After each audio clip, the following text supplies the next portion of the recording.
Дараагийн мэдээ Монгол улсын хэмжээнд дотоодын аялал жуулчлал эрчимтэй нэмэгдэж байгаа ч байгаль орчинд хог хаягдал үүсгэх, гал түмэр гарах, хорио цээрийн дэглэм алдагдах зэрэг зөрчлүүд гарсаар байгаа.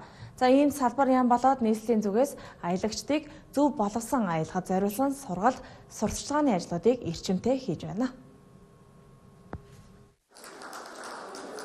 Монгол улсын энд 600 мянган жуулчин, эх хонд 1 сая жуулчин хүлээн авах зорилтыг тавьсан. Тэгвэл гадаадын жуулчдаас гадна дотоодын аялагчдыг байгаль орчиндөө халгүй аялаж амарч зугаалахад нь мэдлэг мэдээлэл хангах зайлшгүй шаардлагууд бий болсныг өнөөдөр эхэлж байгаа үндэсний аялал жуулчлалын үзэсгэлэнгийн үеэр салбарын удирдлагууд нь онцолж байна.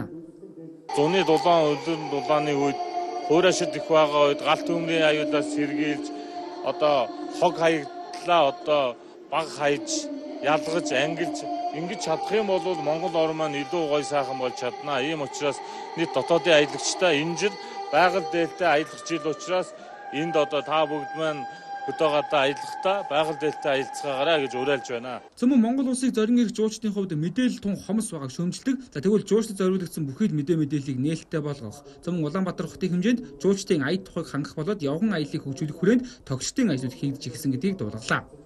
За яг манай аялал жуулчлалын газраас гэх юм бол бид жил болгон дөрвөн хайрхандаа явган аяллаа зам тогтчулж байгаа.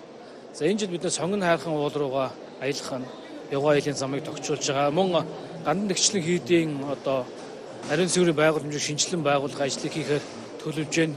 Энэ жил Улаанбаатар хотын хэмжээнд 380 жилийн тохиож байгаагаар бид бас олон бүтээн байгуулалтын ажлыг хот даяар хийхээр ингээд төлөвлөлт ажлууд явж байгаа. 21 аймгийн хөтөч ном хийдэг.